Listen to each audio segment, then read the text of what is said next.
Estamos chegando ao final do ano. Temos o Natal, semana que vem, depois o Ano Novo e depois um Ano Novo. Então, é a reta final, né, de 2021. E eu tinha dito domingo passado que eu havia terminado, só que eu acho que não desligou, que eu havia terminado o estudo sobre guerra espiritual. Mas hoje de manhã, no meu devocional, o Senhor, eu acredito que o Espírito de Deus falou comigo e me deu mais digamos assim, mais um capítulo neste assunto de guerra espiritual. Então, eu estou acrescentando mais um capítulo neste assunto, e vai ser um pouquinho mais histórico do que teológico, mas vai servir para exemplificar tudo o que nós vimos até aqui sobre guerra espiritual. Deixa eu começar então orando. Senhor, nós te agradecemos pela oportunidade de estarmos juntos mais este domingo na Tua presença. Nós estamos aqui, Jesus, por Tua causa. Se não fosse por Ti, eu nem sei onde estaríamos, Senhor. Mas por causa de Ti, Jesus, nós estamos aqui para invocar o Teu nome, para ministrar a Ti, mas também para ouvir a Tua voz por meio da Tua santa palavra. E em concordância nós te pedimos, Espírito Santo, fala conosco esta noite. Queremos aprender contigo mais sobre o reino de Deus e a obra de Jesus em nós. Muito obrigado, Senhor. Amém. Uma visão panorâmica rapidinha a respeito de uma parte da história de Israel. Depois de Davi, Salomão se tornou rei das 12 tribos de Israel.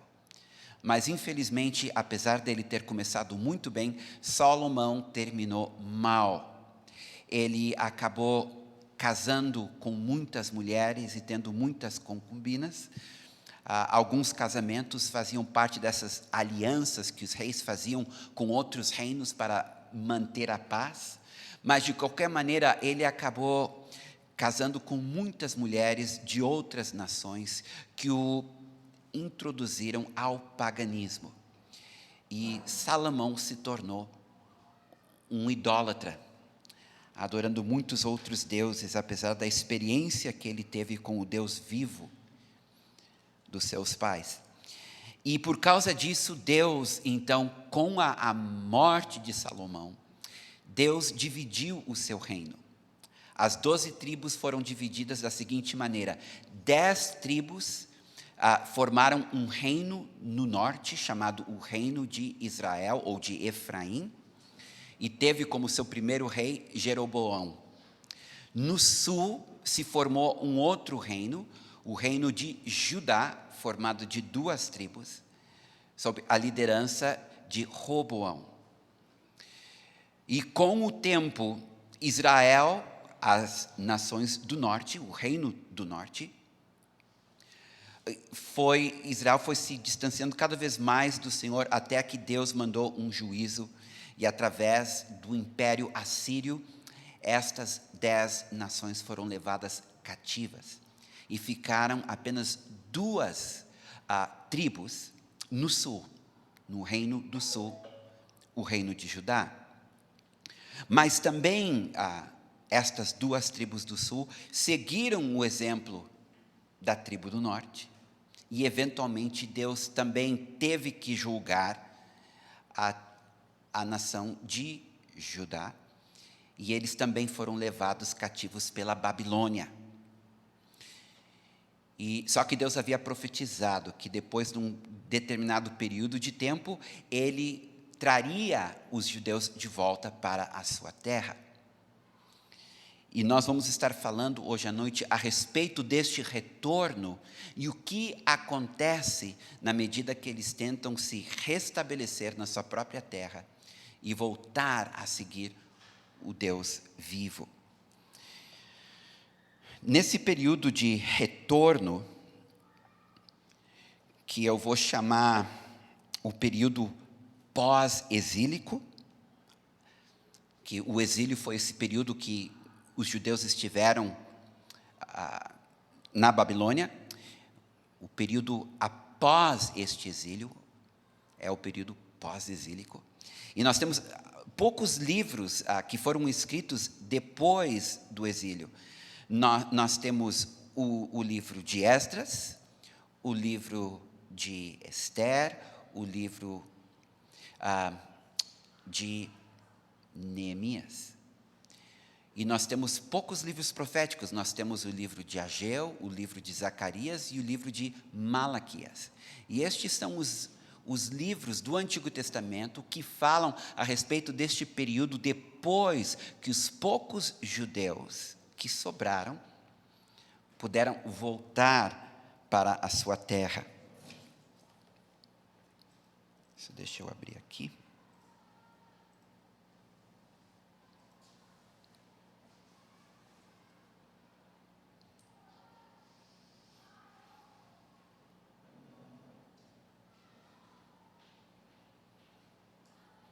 Okay.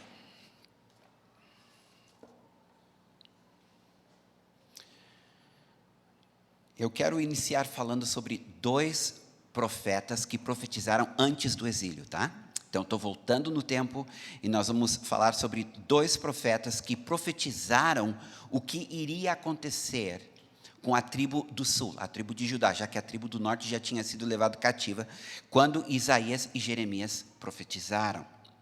Então, nós vamos falar sobre Isaías e sobre Jeremias, estes 2 profetas que profetizaram o que iria acontecer com a nação do sul, a nação de Judá, por causa da sua idolatria. Agora, Isaías e Jeremias não eram contemporâneos. Há um intervalo de 75 anos entre Isaías e Jeremias. Isaías ele profetizou durante 40 anos, entre 740 a 701 antes de Cristo. Para quem não sabe, o tempo se conta de forma regressiva até chegar ao ano Domino, o ano de Jesus.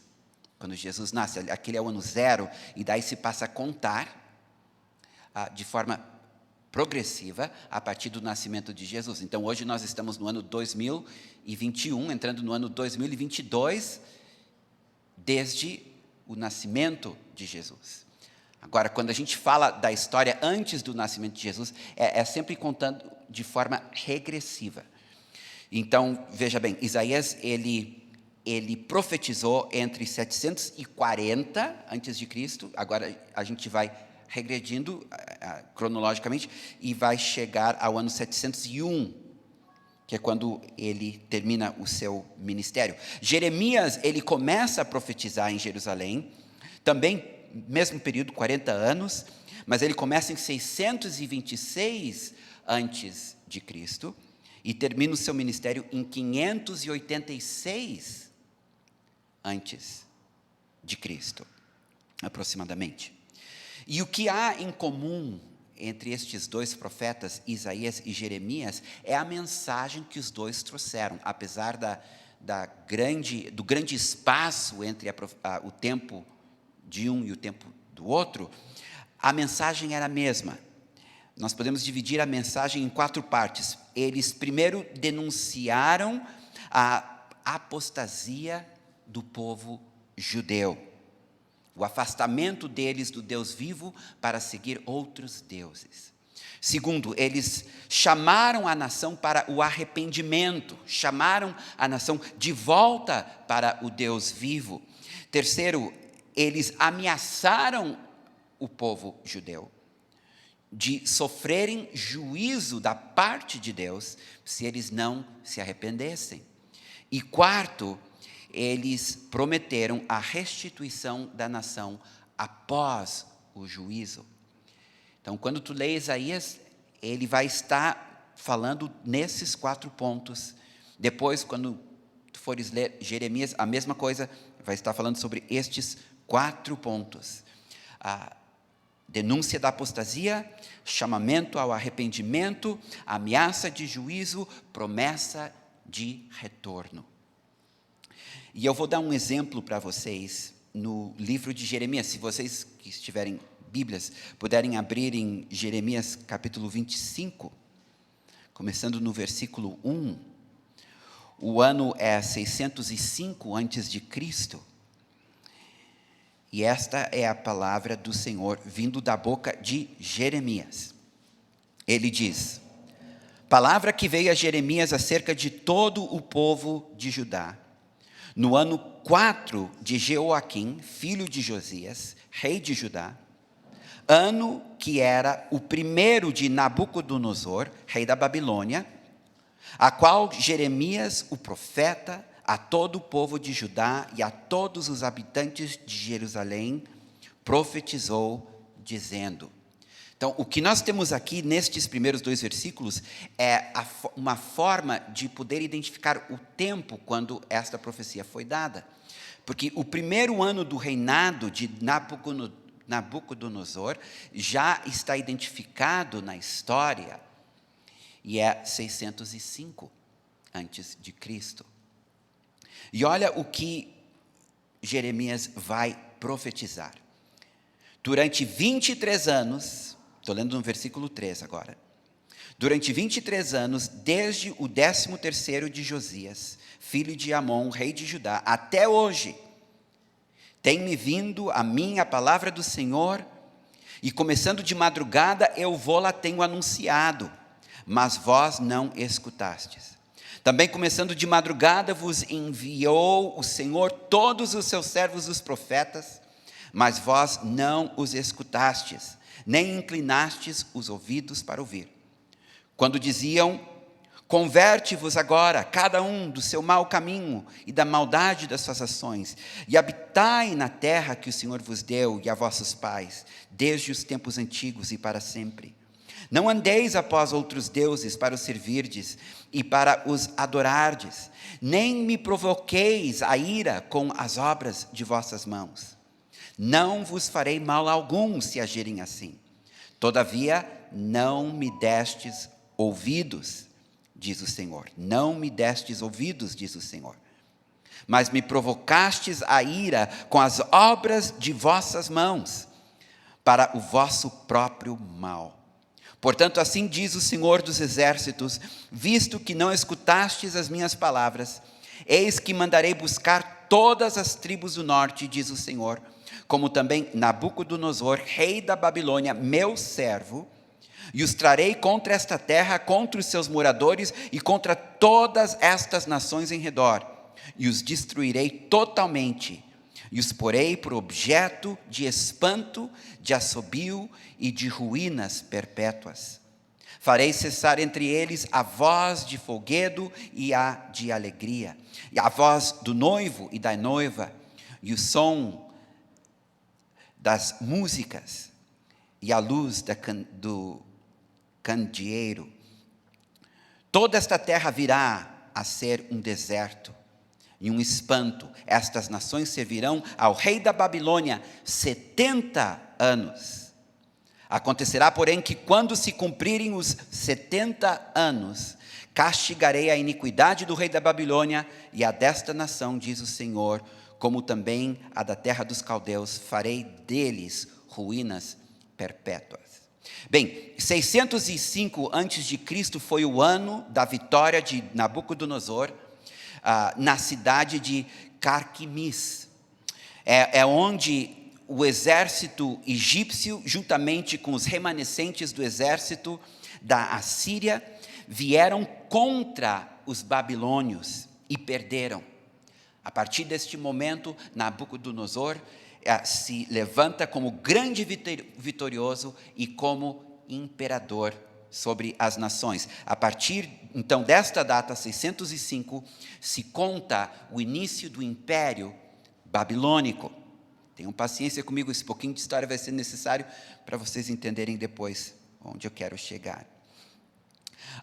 Foi nesta campanha militar que o exército egípcio de Faraó Neco II foi atrasado em Megido pelas forças do rei Josias de Judá. Josias foi morto e o seu exército foi derrotado na batalha de Megido, em 609 a.C. de Cristo. E essa história está relatada em 2 Crônicas, capítulo 25, versículos 20 a 25.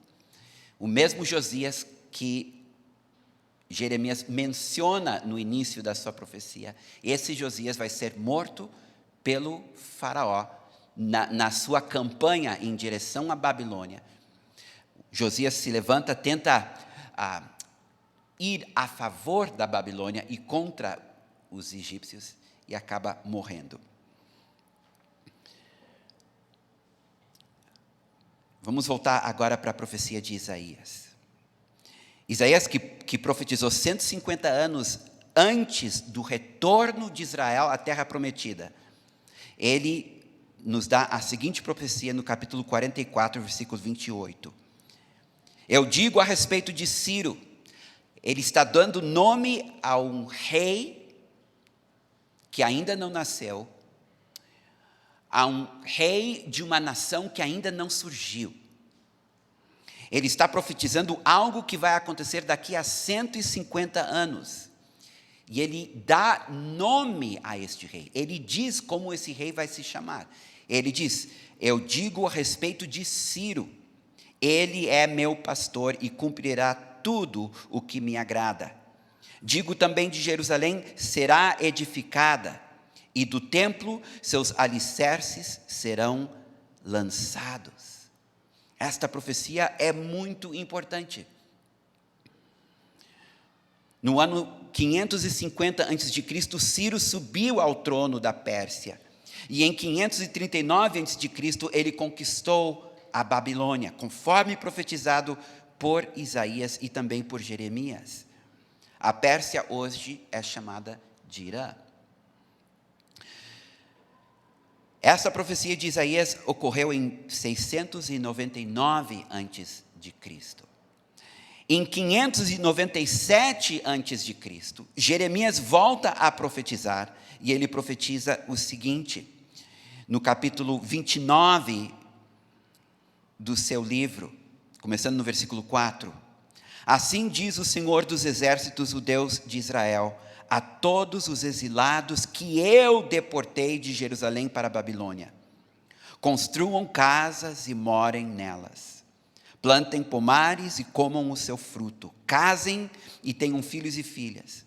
Escolham esposas para os filhos de vocês e deem as suas filhas em casamento para que tenham filhos e filhas. Aumentem em número e não diminuam aí na Babilônia. Procurem a paz da cidade para onde eu os deportei e orem por ela, porque na sua paz vocês terão paz. Assim diz o Senhor, logo que se cumprirem para a Babilônia 70 anos, veja bem, ele está se referindo à Babilônia e falando dela. Logo que se cumprirem para a Babilônia 70 anos, atentarei para vocês e cumprirei a promessa que fiz a vocês, trazendo-os de volta a este lugar. Esta profecia foi dada 59 anos antes do rei Ciro permitir que os judeus voltassem à sua terra e reconstruíssem o templo. É importante vocês entenderem que esses 70 anos se referem à duração do Império Babilônico, que começou em 605 a.C., como a gente viu, e terminou em 539 a.C., que dá exatamente 70 anos. Então, quando Jeremias fala em 70 anos, ele está falando o período que a Babilônia seria um império, o período que a Babilônia reinaria sobre as nações. Por que isso é importante? Porque nós vamos ver em seguida que Daniel vai orar, e ele vai orar uma oração específica, porque ele leu este texto que acabamos de ler. E quando ele fez a conta, ele viu que a Babilônia já existia há 70 anos. E apesar de ter passado apenas 59 anos, desde a profecia de Jeremias, tinha passado 70 anos desde o surgimento do Império Babilônico. E Daniel entendeu, chegou a hora. Meus irmãos, quando a gente fala de profecia, nós aprendemos que nós precisamos de 3 regras a respeito de qualquer palavra profética. A primeira delas é que a palavra profética é uma revelação. A segunda delas é que, porque é uma revelação, ela precisa de interpretação. E a terceira questão sobre qualquer profecia é que não adianta apenas tu ter a interpretação, tu tem que saber a aplicação, o que fazer com aquela profecia. Então, aqui, Daniel, ele está lendo o livro de Jeremias, ele entende a revelação, porque ele tem a interpretação correta.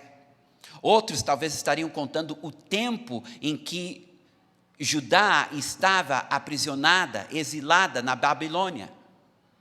Mas Daniel, que tinha entendimento e teve a interpretação, ele entendeu, não é o período de escravidão, é o período de reinado da Babilônia.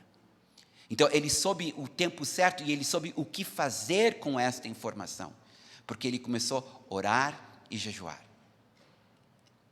E é isso que eu sinto que falta para a nossa geração. Primeiro é saber interpretar as Escrituras, é saber o que o Espírito está falando às igrejas, é saber não apenas como interpretar, mas também como aplicar as verdades que Deus está falando, a vontade que Ele está revelando. Eu vejo uma geração que anda tateando no escuro, que não tem a paciência de perceber que Deus trabalha com gerações, que Deus não tem pressa, que nós que vivemos numa cultura do imediatismo, não entendemos que Deus espera de nós, que esperamos, que tenhamos paciência, que tenhamos perseverança, porque Deus, Ele tem o seu tempo e o seu modo de agir. E nós, como povo de Deus, se nós queremos andar na vontade de Deus, nós precisamos subir mais alto, sair deste lugar, do nosso pequeno mundinho, do nosso pequeno bairrismo, e subir mais alto, e procurar entender o que o Senhor está fazendo nos nossos dias, o que Ele está falando nos nossos dias, que oração. E é isso que Daniel tinha, era este o seu espírito. Ele queria saber que horas eram, ele queria saber o que estava acontecendo no calendário de Deus. Mas a nossa geração parece ser uma geração que está mais preocupada com sua própria agenda, com seus próprios planos e projetos e ambições. E isso faz muito mal, porque nós corremos o perigo de perdermos a nossa visitação. Não podemos esquecer que teve uma geração que morreu no deserto, mas que o destino era a terra prometida. Por causa da sua incredulidade, por causa da sua desobediência, eles não entraram. E o que Deus tinha para aquela geração ficou para a geração seguinte, para os seus filhos. Então, eu pergunto para nós aqui, e não importa se tu tem 30 anos de fé ou 30 dias de fé, é importante entendermos que Deus está se movendo através da história. E Ele tem um plano, e Ele tem um propósito para a nossa geração. A Bíblia diz que Davi serviu a sua geração. Será que nós estamos servindo a nossa? Ou será que nós estamos tão envolvidos com a nossa vida, que não temos tempo de levantar a cabeça para ver o que está acontecendo? Por que dessa pandemia? Por que deste caos nas nações? Por que essa disputa a respeito do gênero, do homem e da mulher? Por que esses problemas com a natureza que a gente está vendo? Sabe, tem perguntas certas e tem perguntas erradas que a gente deve fazer, né? Eu acho que às vezes a gente faz perguntas muito pequenas. quando deveríamos estar fazendo perguntas mais importantes, do tipo: Senhor, por que dessa pandemia? Por que deste caos no meio das nações? Por que dessas calamidades? Senhor, que horas são? Que momento estamos vivendo na história da humanidade? E qual é o meu papel? Qual é o meu lugar? Qual é o teu propósito para a minha vida? Porque apesar de termos apenas 70, 80, 90 anos, se Deus for misericordioso para conosco, este curto espaço de tempo que Deus nos dá de vida nesta terra é para servi-lo, faz parte de um propósito maior, que inclui as gerações. E aqui nós temos Daniel, ele foi levado na primeira leva de escravos para a Babilônia, por Nabucodonosor. Ele foi feito eunuco para servir na corte do rei como sábio, como mago. E a preocupação dele era: Senhor, que horas são? Qual é a minha parte? E olha, vamos ler este trecho do livro de Daniel, onde ele fala exatamente a respeito desta profecia de Jeremias. No primeiro ano do reinado de Dario, filho de Assuero, da linhagem dos Medos, que foi constituído rei sobre os caldeus, no primeiro ano do seu reinado, eu, Daniel, entendi pelos livros, ou melhor, pelos rolos, que de acordo com o que o Senhor havia falado ao profeta Jeremias, a desolação de Jerusalém iria durar 70 anos. Voltei o rosto ao Senhor Deus para o buscar com oração e com jejum, vestido de pano de saco e sentado na cinza. Daniel capítulo 9, versículos 1 a 3. É o que eu acabei de ler. Esse Dario provavelmente era um general da Mídia, ou Média, que era uma nação que servia a Pérsia. Ele não é o imperador Dario, que virá mais tarde. Ele é um general responsável apenas pela Babilônia, colocado ali por Ciro, que era um imperador persa. E é durante este primeiro ano de vitória dos persas que Daniel está lendo as Escrituras, como nós. E ele lê Jeremias, como nós lemos há pouco. Provavelmente ele leu também Isaías. E ele viu o nome de Ciro ali. E daí ele leu Jeremias, e ele leu os 70 anos. E ele vê, a Pérsia chegou, lá está Ciro, o imperador persa.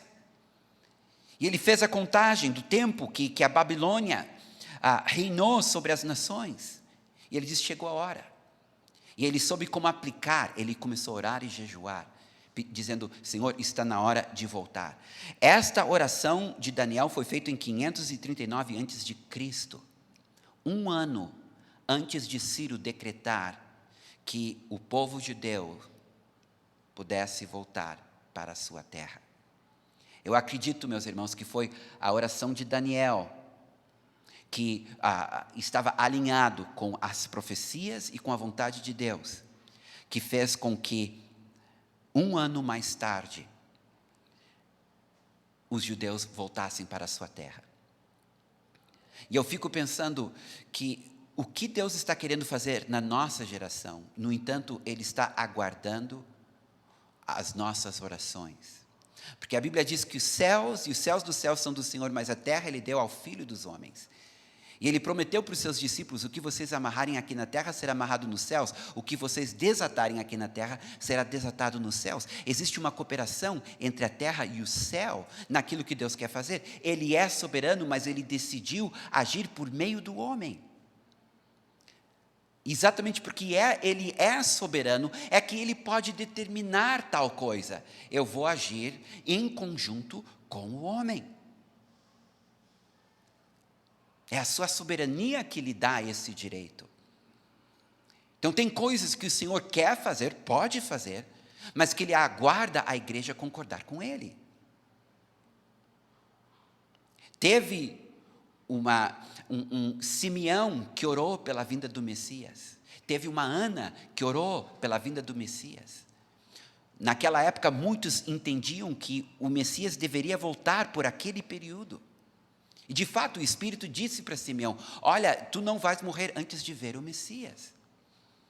Eles sabiam como orar, porque eles sabiam que horas eram. E eu fico pensando, o que Deus está querendo fazer na nossa geração, mas Ele está aguardando a nossa oração. Enquanto nós podemos estar orando muitas coisas, será que nós estamos orando as coisas certas? Será que nós estamos orando aquilo que Deus está querendo realizar? Ou nós estamos orando aquilo que nós estamos querendo receber? Onde estão os intercessores que vão interceder segundo o coração de Deus? Isto é orar no Espírito.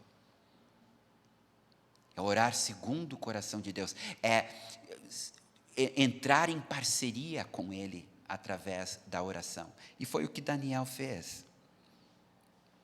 O cumprimento desta profecia está registrada em Esdras capítulo 1, onde diz: no primeiro ano do reinado de Ciro, rei da Pérsia, é o mesmo primeiro ano de Dario, da linhagem dos Medos, para que se cumprisse a palavra do Senhor por boca de Jeremias, o Senhor despertou o espírito de Ciro, rei da Pérsia, que ordenou que se proclamasse em todo o seu reino e que se pusesse por escrito o seguinte: assim diz Ciro, rei da Pérsia: o Senhor Deus dos céus me deu todos os reinos da terra e me encarregou de lhe edificar um templo em Jerusalém, que fica em Judá. Aquele dentre vocês que for do seu povo, que seu Deus esteja com ele e que suba para Jerusalém, que fica em Judá, e edifique a casa do Senhor, Deus de Israel. Ele é o Deus que está em Jerusalém. Todo aquele que restar, seja qual for o lugar em que habita, que os homens deste lugar o ajudem com prata, ouro, bens e gado, além das dádivas voluntárias para a casa de Deus em Jerusalém. Então, esse é o decreto de Ciro. Ele diz: quem quiser voltar, pode voltar, porque eu quero reconstruir o templo de Jerusalém. Quem não quiser voltar, então que vocês deem ofertas para os que vão voltar, para que o templo seja reconstruído. Isso foi profetizado 150 anos antes de acontecer por Isaías, dando o nome do imperador, Ciro. Isso foi profetizado 59 anos antes de acontecer por Jeremias, nos dando a data exata em que isso deveria acontecer. Agora, é importante nós entendermos o seguinte, que todo o mal que atingiu Israel através dos assírios e que atingiu a Judá através dos babilônios foi juízo de Deus causada pela sua infidelidade. Isso é muito importante nós entendermos, porque Deus não mudou. Outro dia nós estávamos falando sobre a pandemia, e uns diziam, essa pandemia é um ataque de Satanás contra a humanidade. Outros diziam, não, é permissão de Deus, por causa da iniquidade. Eu vou um pouco além. Eu digo, não, é juízo de Deus, por causa da iniquidade. Diz em Romanos: considerai a bondade e a severidade de Deus. E também em Hebreus diz que Deus disciplina todo filho a quem ama. Deus não mudou. Nós temos uma ideia do amor de Deus, da bondade de Deus, da graça de Deus, que é humanista, não é bíblica. Não pensem vocês que Deus vai permitir que nós vivamos uma vida cristã relaxadamente, e Ele, como um pai que nos ama, vai permitir isto. Os filhos rebeldes da geração de hoje, da geração dos meus filhos, são rebeldes por falta de disciplina, porque a igreja e a sociedade estão tentando eliminar a disciplina das crianças. Eu estou falando da varinha. E porque os pais não estão mais disciplinando os seus filhos com a varinha, os filhos estão crescendo rebeldes, revoltados, sem limites, sem respeitar a autoridade e, pior, sem tolerância à frustração. E Deus não vai permitir que isso aconteça conosco, seus filhos. Ele vai nos disciplinar, porque Ele nos ama. E para deter a iniquidade, Ele vai trazer juízo sobre as nações. Ele sempre trouxe e Ele vai continuar trazendo até o dia que venha o anticristo. Quando então Ele entregará as nações por um tempo ao anticristo e daí trará um juízo final sobre todas as nações. Mas isso faz parte da natureza de Deus. Então eu não gosto quando a gente valoriza demais as obras de Satanás e damos crédito a ele para todos os males que nos acontecem e que acontecem no mundo. Há um princípio, o princípio da semeadura. Nós vamos colher aquilo que a gente semeia. Então, aquilo que nós semearmos com a nossa carne, nós vamos colher. Se tu comer demais, tu vai ficar obeso e tu vai acabar, talvez, com alguns problemas de saúde por causa da tua obesidade. Dizer que isso é o diabo, ou dizer que isso é a disciplina do Senhor, é tolice. Isso aí é fruto das tuas más decisões, das tuas escolhas erradas. A nossa carne. Mas também tem o juízo de Deus, que não é Satanás também, a disciplina de Deus. Paulo disse que muitos estavam participando da ceia indignamente, por isso que muitos estavam fracos, doentes, e não poucos que haviam morrido. E não foi Satanás que os matou ou os fez fracos ou doentes, foi o Senhor julgando. Mas também nós temos os ataques de Satanás, que nos odeia.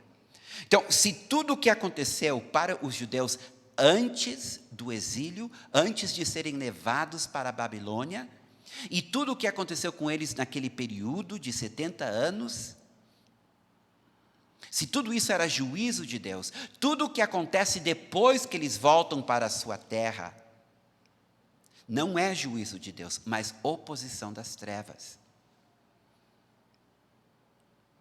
Então, a igreja precisa ter esse discernimento, ser capaz de saber isso que está acontecendo comigo, com a minha família, com a minha congregação, com a minha cidade, com o meu estado, com o meu país, no mundo, onde, Senhor, qual é a causa? É a carne? É o pecado? É juízo? É o diabo?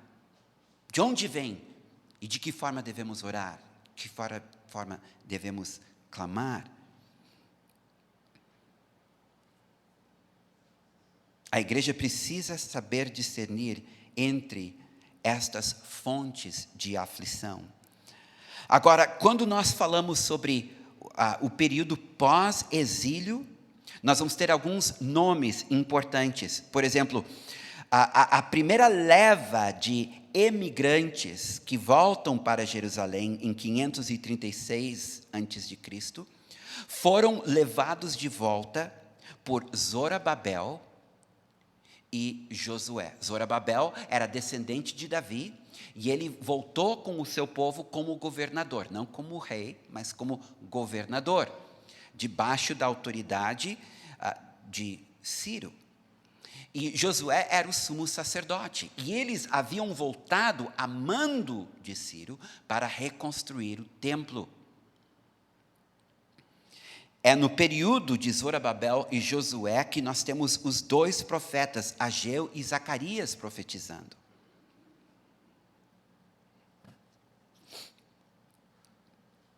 "57 anos mais tarde", veja bem, 57 anos mais tarde. Por isso que eu digo, o tempo para Deus é tão diferente do que o tempo para nós, né?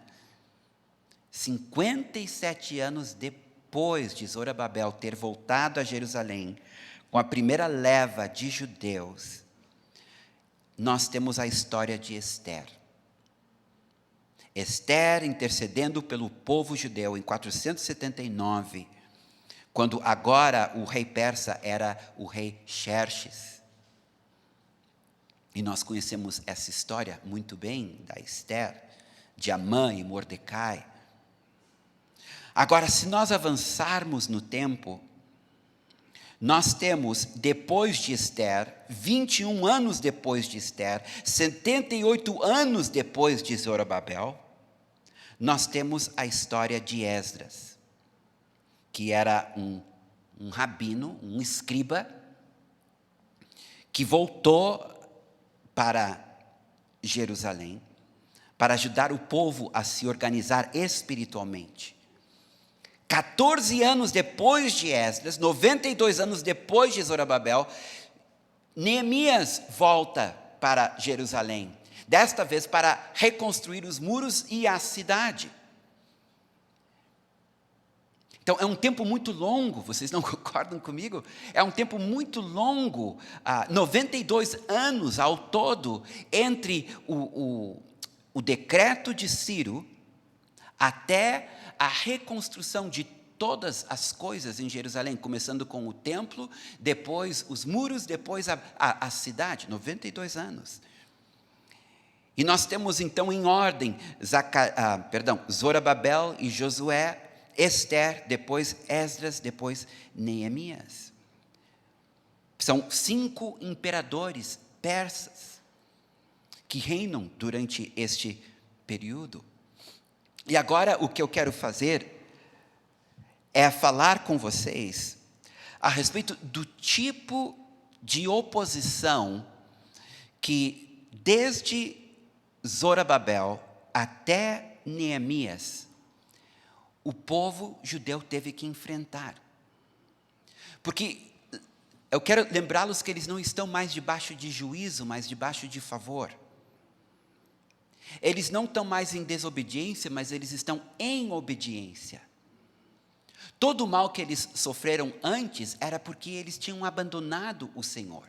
Todo o mal que eles vão sofrer agora, durante esses 91 anos, é por causa do inimigo das suas almas. Então, não é porque nós estamos na vontade do Senhor que nós não vamos passar por aflições. Pelo contrário, é porque nós estamos na vontade do Senhor que nós vamos passar por aflições. Todavia, a aflição que se passa na vontade do Senhor é uma aflição onde nós temos o Senhor do nosso lado. Enquanto que a aflição que a gente passa quando estamos fora da vontade do Senhor é uma aflição que nós temos o Senhor como nosso inimigo.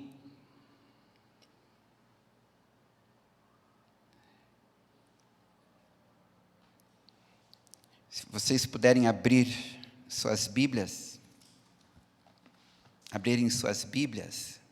em Esdras.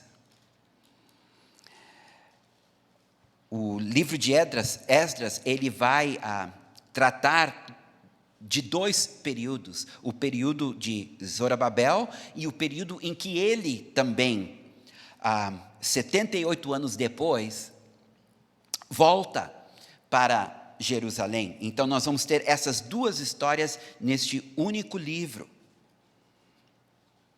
E eu gostaria de começar a partir do capítulo 3 de Esdras e mostrar para vocês rapidamente o tipo de oposição que tu pode esperar na medida que tu estás andando na vontade do Senhor, na medida que tu estás avançando no teu destino para a tua vida. Então diz assim, no capítulo 3, versículo 1, chegando o 7º mês, que é o ano novo civil dos judeus, sempre em torno de setembro, é o ano novo civil dos judeus, ainda hoje é assim. Então, chegando o 7º ano, é um novo ano que está começando para os judeus, estão em Jerusalém, recém chegaram. Estando os filhos de Israel já nas cidades, ajuntou-se o povo como um só homem em Jerusalém. Levantou-se Josué, ou Yeshua, Jesus, é o mesmo nome. Josué, Yeshua, Jesus, é o mesmo nome, esse era o nome do sumo sacerdote. Levantou-se Josué, filho de Josadaque, e seus irmãos sacerdotes, e Zorobabel, filho de Sealtiel, descendente de Davi, e seus irmãos. E edificaram o altar de Deus de Israel, para ser ele oferecido holocaustos. Para ser a ele oferecido holocaustos. A primeira coisa que o povo de Deus fez ao voltarem para a terra prometida, conforme Deus havia profetizado, foi que eles construíram um altar.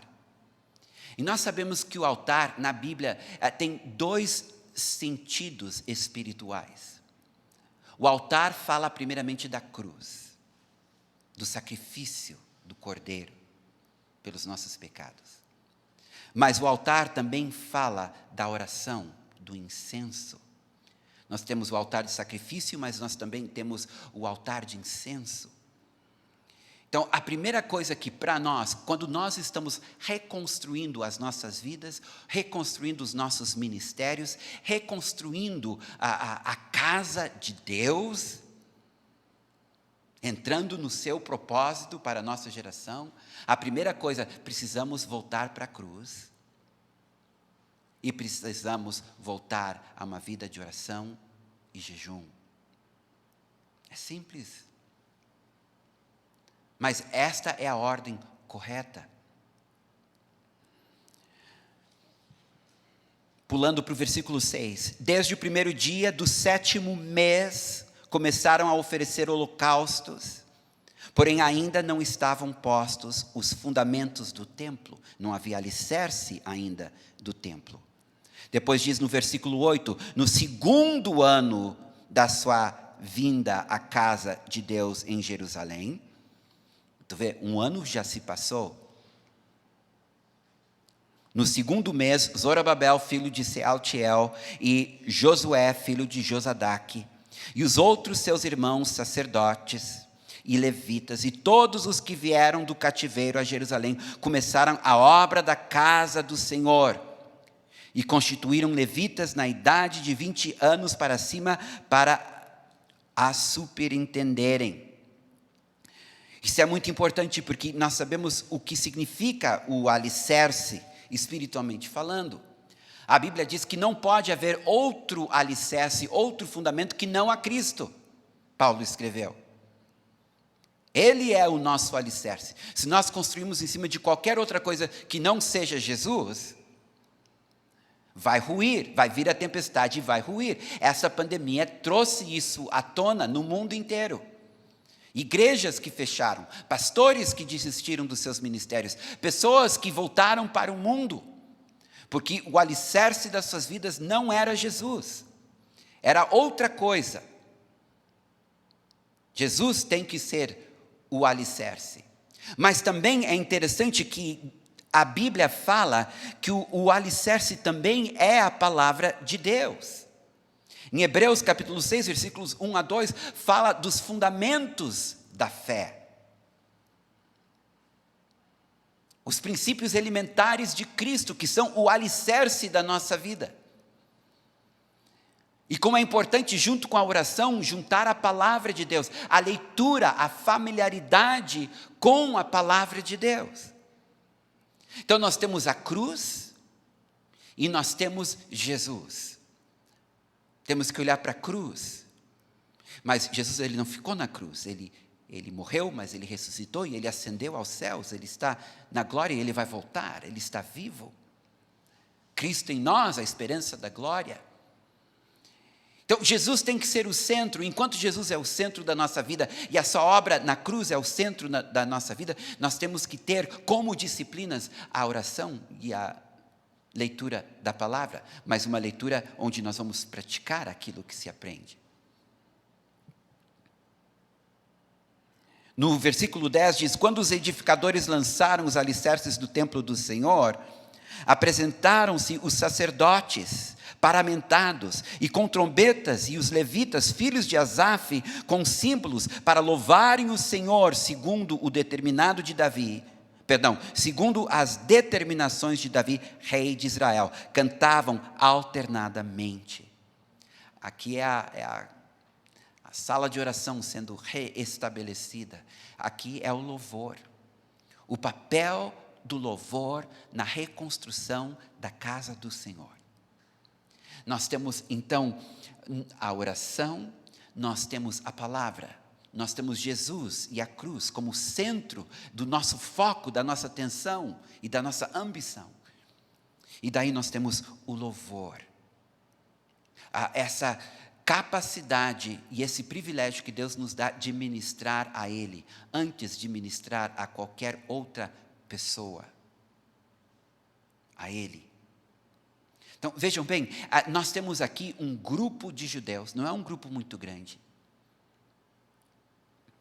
mas um grupo que entendeu a lição, sentiu a disciplina, se arrependeu, entendeu, voltaram e estão fazendo tudo certinho.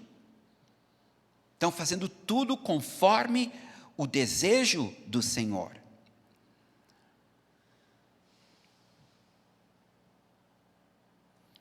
Diz o versículo 12, porém muitos dos sacerdotes e levitas e cabeças de famílias, já idosos, que viram a primeira casa, choraram em alta voz quando à sua vista foram lançados os alicerces desta casa.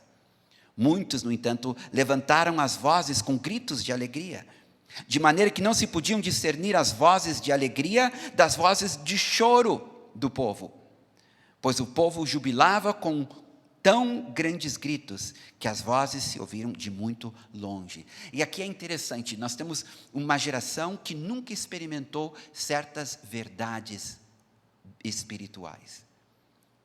É uma geração nova. E nós temos uma outra geração que tem lembranças de tempos melhores, de tempos de glória, de tempos de avivamento. Eu estive numa reunião de pastores onde um pastor mais antigo nos contou um pouquinho da história do avivamento que houve aqui em Porto Alegre, na década de 70. Muitos de vocês nem existiam na década de 70. E ele falava de forma saudosa de tudo o que ele viu o Senhor fazer nesta cidade. Milagres, sinais, conversões, a igreja andando em unidade, animada, cheia de expectativa. E ele olhava para os dias de hoje com pesar. Agora tinha um público ouvindo ele que nunca experimentou isso, nunca viu isso, nem sabe disso. Que Porto Alegre já passou por um avivamento, uma renovação. E se contenta com aquilo que se vê, se contenta com a vida que se leva em Cristo, sem grandes expectativas. As duas coisas são erradas. Ficar olhando para trás não vai fazer as coisas melhorarem. Agora, se acomodar com o presente também não é saudável. O correto é quem já experimentou querer experimentar de novo, e quem nunca experimentou desejar experimentar. O correto é avançar, não é parar. Não acabou. Jesus ainda não voltou. E não importa as lutas e dificuldades, as decepções e todas as frustrações que possamos ter passado e todas as ameaças do presente, a verdade é que ainda há uma história a se escrever e nós fazemos parte dela. O Senhor ainda tem coisas que Ele quer fazer com esta cidade e nós fazemos parte disto.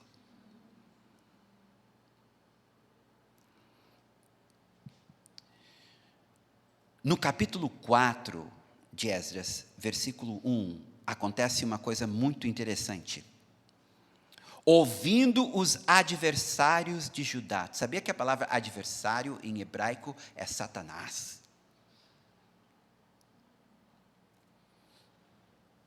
Ouvindo os adversários de Judá e Benjamim, que os que voltaram do cativeiro edificavam o templo do Senhor, Deus de Israel, chegaram-se a Zorobabel e aos cabeças de famílias e lhes disseram: deixa-nos edificar convosco, porque como vós buscaremos o vosso Deus, como também já lhe sacrificamos desde os dias de Azar-Adom, rei da Assíria, que nos fez subir para aqui, Porém Zorobabel e Josué e os outros cabeças de famílias lhes responderam: nada tendes conosco na edificação da casa do Senhor.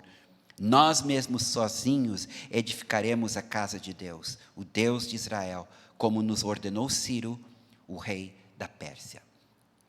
Aqui começa uma série de ataques contra esta geração de Zorobabel. O primeiro destes ataques é uma tentativa de trazer contaminação, uma tentativa de trazer mistura. É aquele conformismo, é o que tem se falado muito ultimamente, da necessidade da igreja ser inclusiva. Ou seja, temos que rever a palavra de Deus, para que a igreja possa voltar a ser simpática para uma sociedade que está, entre aspas, evoluindo e revendo alguns conceitos judaico-cristãos que estão desatualizados, como a questão da ideologia de gênero, a questão da sexualidade humana, que é a bandeira, digamos, maior, mas não a única. Muito está sendo revisto, a palavra de Deus está sob ataque.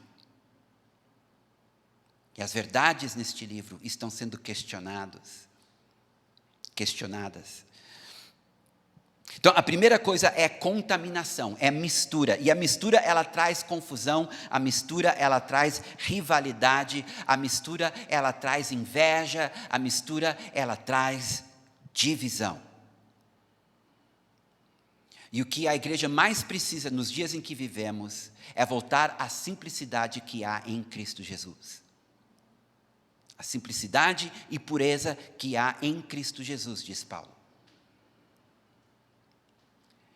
E se nós não estivermos firmes na palavra de Deus, nas verdades nela contida, nós podemos ser contaminados por muita coisa que está sendo falado dos púlpitos, que não é a palavra de Deus.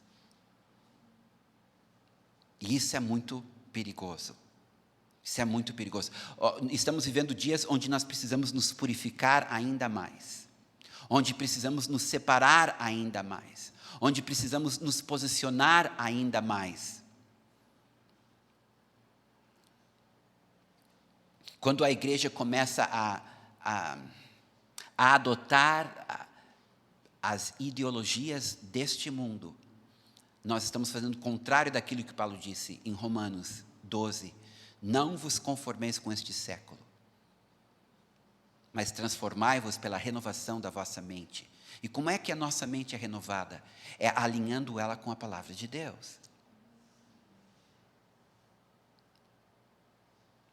Por isso que tem alguns pregadores como eu, que estão decidindo a ser um pouco mais cansativos nas suas pregações,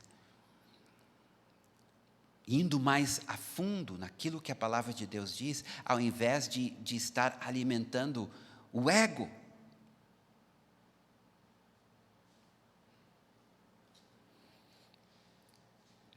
Alguém já me disse: Wilson, as tuas palavras não deveriam durar mais de 15 minutos, porque as pessoas hoje não têm paciência, e também procura sempre trazer uma palavra otimista, que encoraja, que traz ânimo, porque o povo está abatido, está cansado. Mas eu estou vendo uma geração que, ao invés de diminuir o tempo que estão gastando na palavra, estão aumentando, estão pregando 1 hora, 1h30, não, prometo não fazer isso.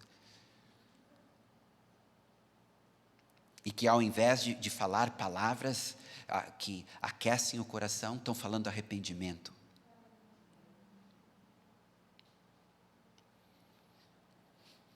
Porque decidiram que eles não vão fazer concessões. Porque essa é a primeira tentação do diabo, é nos levar a fazer concessões com a sua palavra. Mas não termina aí. Diz no versículo 4: então as gentes da terra desanimaram o povo de Judá. e amedrontaram-no no edificar. Em algumas versões diz inquietando-o no edificar, mas a palavra no hebraico é melhor traduzida como amedrontar, atemorizar, intimidar. Então aqui nós temos duas outras táticas do inimigo. A primeira delas é nos desanimar.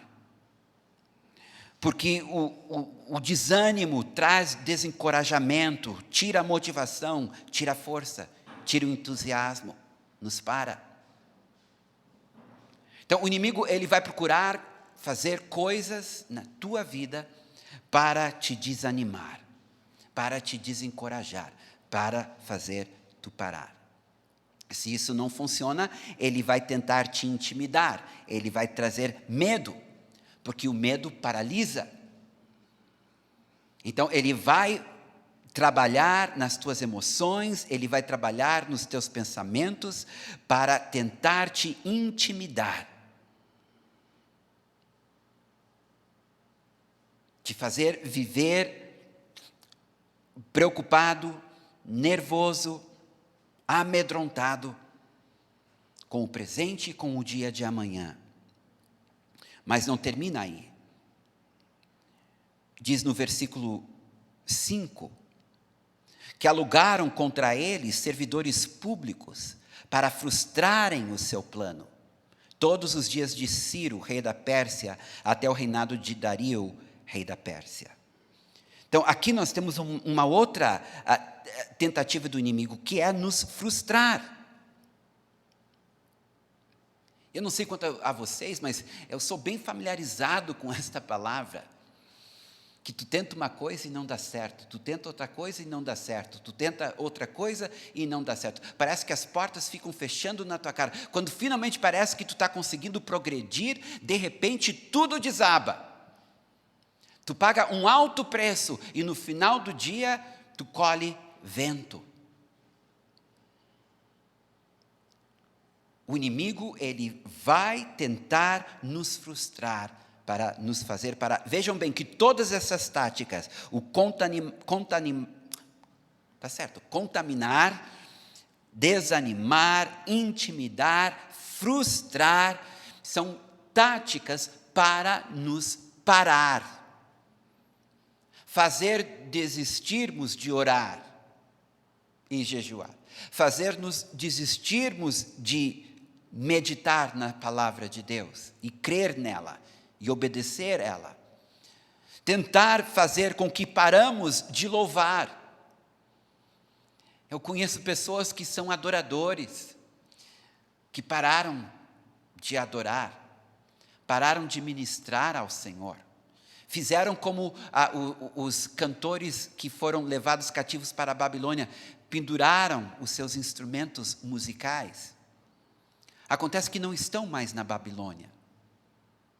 Esse não é o tempo de pendurar os nossos instrumentos musicais. Este é o tempo de louvar o Senhor, oferecer-lhe sacrifícios de louvor. Porque há um incenso que só é produzido aqui na terra, é o incenso do louvor em meio à dor. Esse tipo de incenso não existe no céu, porque no céu não há sofrimento, no céu não há aflição. Então tem um tipo de louvor que nunca vamos encontrar no céu, só aqui na terra. É aquele sacrifício de louvor em meio à aflição, às dificuldades e à dor. É um incenso extremamente agradável ao Senhor e extremamente irritante ao diabo. Então, ele quer nos parar. Ele não quer que a gente edifique um altar. Ele não quer que a gente reedifique o templo. Ele quer que a gente pare. E se isso não der certo, então ele vai para o versículo 6. No princípio do reinado de Assuero, escreveram uma acusação contra os habitantes de Judá e de Jerusalém. Aqui, esse versículo 6, não é o período de Zorobabel, é o período... Porque Assuero é o rei que casou com Esther, é o Xerxes, o rei Xerxes, é o mesmo. Então, esse versículo 6, ele é uma parte histórica. O que o autor aqui de Esdras vai fazer agora, ele no 5 ele fala do período de Zorobabel, no 6 ele fala do período de Ester, e no 7 até o versículo 23, ele fala do período de Esdras e Neemias. E o tipo de lutas que enfrentaram nesses diferentes períodos da história da edificação de Jerusalém. E diz aqui no versículo 6 que o rei Xerxes recebeu uma carta acusando o povo que estava em Jerusalém de mentiras. Em seguida, nós sabemos que o inimigo vai levantar um antissemita,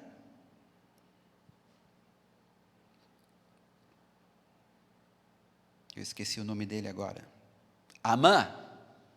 Ele vai levantar um antissemita chamado Amã, que vai tentar matar todos os judeus dentro do império persa, inclusive aqueles que estão em Jerusalém. Isto é perseguição.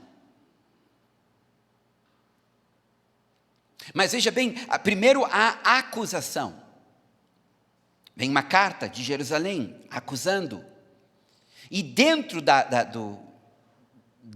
Babilônia, perdão, não é da Babilônia, dentro da capital da Pérsia, onde está Ester, onde está o imperador Xerxes, ali então levanta uma perseguição para matar os judeus. E o inimigo, ele vai fazer isso, ele vai te acusar para te paralisar. Ele te leva a pecar e depois ele te acusa por ter pecado.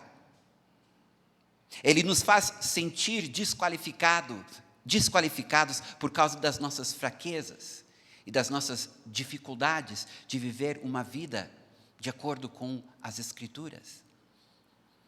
Mas sabe de uma coisa? Deus nos ama em nossa fraqueza, desde que nós estejamos vivendo uma vida sincera perante Ele, em busca de santidade. Mas todos nós temos falhas de caráter, alguns de nós somos irados, outros de nós somos melancólicos, outros de nós somos fleumáticos, e outros de nós somos sanguíneos. O nosso próprio temperamento nos dificulta as coisas.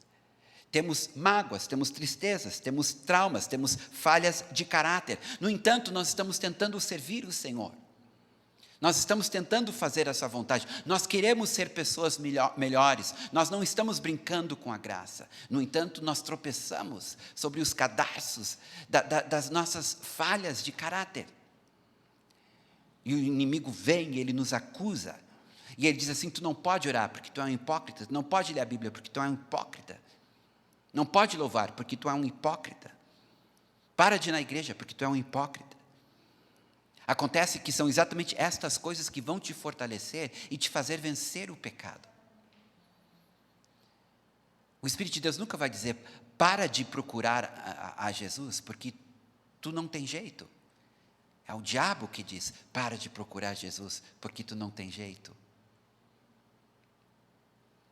Entendeu? É essa busca por Ele em nossa fraqueza que tanto o atrai a nós. O Senhor, Ele é atraído a nós por causa disso. Porque nós não desistimos de buscá-lo, mesmo com as nossas fraquezas. Mas quando o inimigo não consegue nos acusar, então ele vem com a perseguição. A perseguição, ela existe para dificultar ou impedir o trabalho. Ela também existe para escandalizar. Há muitos que se escandalizam com Deus por causa da perseguição e acabam abandonando a fé.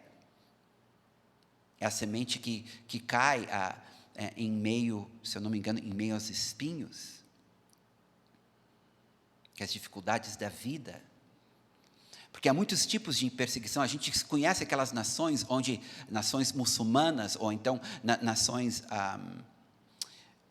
comunistas, ou budistas, ou até hindu, como na Índia, onde há perseguição, onde as pessoas são presas, são torturadas, são mortas, perdem bens, sua família os deserda. Mas tem outro tipo de perseguição que é mais sutil, é a pressão dos teus pares no trabalho, no colégio. nos chamando de quadrados, nos chamando de pessoas atrasadas, nos criticando porque nós somos conservadores. E daí existe uma que é mais sutil, mas não menos perigosa, que é a perseguição que vem através das leis. Porque no tempo de Neemias, a perseguição, entre as muitas que sofreram, todas essas que a gente mencionou até agora, mas também uma perseguição onde Artaxerxes, que é o rei que vem depois de Xerxes, onde ele faz um decreto proibindo eles de continuarem a construir o muro e reconstruir a cidade. É uma lei que é dada para que eles parem a obra. E nós estamos vendo isso cada vez mais aqui no Ocidente. Leis que estão roubando, tirando de nós a nossa liberdade de culto e de crença. E essa é uma perseguição real que nós enfrentamos. E é uma forma do inimigo tentar nos parar, e nós vamos ter que nos posicionar. Tem mais uma que o inimigo usa bastante, e normalmente ele vai usar esta por último, quando todas as outras não deram certo, que é no capítulo 9 de Esdras, versículos 1 e 2. O que acontece aqui, meus irmãos, é que todas as outras dificuldades já passaram aqui em Esdras. O templo já foi construído, ainda não chegou a hora de reconstruir os muros ou a cidade, mas o templo está pronto. E diz no capítulo 9, versículo 1, acabadas, pois, estas coisas, vieram ter comigo os príncipes, dizendo, o povo de Israel e os sacerdotes e os levitas não se separaram dos povos de outras terras com suas abominações, isto é, dos cananeus, dos heteus, dos ferezeus, dos jebuseus, dos amonitas, dos moabitas, dos egípcios e dos amorreus. Em outras palavras, voltaram aos velhos hábitos, às velhas práticas idólatras. As mesmas práticas que fez com que eles fossem exilados para a Babilônia, que fossem exilados para a Síria. Voltaram. Então, uma coisa que o inimigo vai tentar fazer em nossas vidas, nesse tempo que a gente está vivendo, é nos fazer voltar a velhos hábitos pecaminosos. No cansaço, na frustração, no desânimo, de repente, certas práticas vão voltar a se tornar atraentes de novo. Práticas que vocês já venceram, pecados que vocês já venceram, serão tentados a voltar a elas. A boa notícia que eu tenho a respeito de Zorobabel e Josué é que eles terminaram o templo, mas interromperam a construção por 16 anos. Deus teve que levantar Ageu e Zacarias, porque a obra havia sido interrompida por 16 anos. Gente, é muito tempo. Diz no capítulo 4 de Esdras, versículo 24, cessou, pois, a obra da casa de Deus, a qual estava em Jerusalém. E isso até ao 2º ano do reinado de Dario, rei da Pérsia. 14 anos se passam, então, onde não se faz mais nada. E diz no capítulo 5, versículo 1 de Esdras, ora, os profetas Ageu e Zacarias, filho de Ido, profetizaram aos judeus que estavam em Judá e em Jerusalém, em nome do Deus de Israel, cujo espírito estava com eles. Então se dispuseram Zorobabel, filho de Sealtiel, e Josué, filho de Josadaque, e começaram a edificar a casa de Deus, a qual está em Jerusalém, e com eles os referidos profetas de Deus que os ajudavam. Assim que recomeçaram a obra, versículo 13, nesse tempo veio a eles Tatenai, governador da Quem do Efraites, e Setar-Bozenai e seus companheiros, e assim lhes perguntaram, quem vos deu ordem para reedificardes esta casa e restaurares este muro? Perguntaram-lhe, pois, e quais são os nomes dos homens que constroem o edifício? Intimidação. Porém, os olhos de Deus estavam sobre os anciãos dos judeus, de maneira que não foram obrigados a parar até que o assunto chegasse a Dario. Não houve um decreto obrigando-os a parar. O que os tinham feito parar durante 16 anos não foi uma lei, não foi um decreto, foi o desânimo. Queridos, não é tempo de parar, mas é tempo de avançar. E estamos entrando no verão, período de férias, todos nós vamos parar um pouquinho para descansar, mas eu gostaria muito que nós aguardássemos mais em 2022. Mais do Senhor, com expectativa de que coisas melhores virão.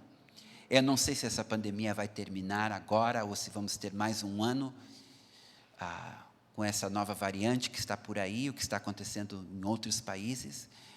Mas quer a pandemia termine ou não, o Senhor tem grandes coisas para 2022.